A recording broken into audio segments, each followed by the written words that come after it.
नमस्कार मित्रांनो, मी अमोल जाधव. मित्रांनो, स्वागत आहे तुमचे माझ्या यूट्यूब चॅनलवर. मित्रांनो, RT प्रवेश प्रक्रियेत मराठा आरक्षण लागू होणार का, असा प्रश्नचिन्ह सर्वांसमोर उभा आलेला आहे.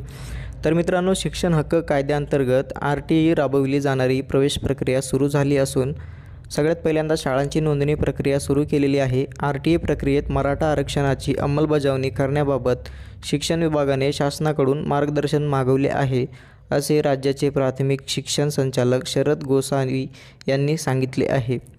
काही दिवसांपूर्वी RTE कायद्यात बदल केल्यामुळे राज्यातील तब्बल 90,000हून अधिक शाळांची नोंदणी करावी लागणार आहे. शाळा नोंदणीसाठी येत्या 18 मार्चपर्यंत मुदत दिली असून शाळांची नोंदणी झाल्यानंतर विद्यार्थ्यांचे प्रवेश अर्ज स्वीकारण्याची प्रक्रिया सुरू करण्यात येणार आहे. राज्यातील लाखो पालक दरवर्षी RTE प्रवेश प्रक्रियेच्या प्रतीक्षेत असतात. राज्यातील सुमारे 80 ते 90,000 विद्यार्थ्यांना दरवर्षी RTE अंतर्गत प्रवेश दिला जातो. मात्र यंदा सरकारी किंवा अनुदानित शाळेंच्या 1 किलोमीटर परिसरात इंग्रजी माध्यमांची शाळा असेल तर संबंधित शाळेत प्रवेश दिला जाणार नाही. असा बदल राज्य शासनातर्फे करण्यात आला आहे.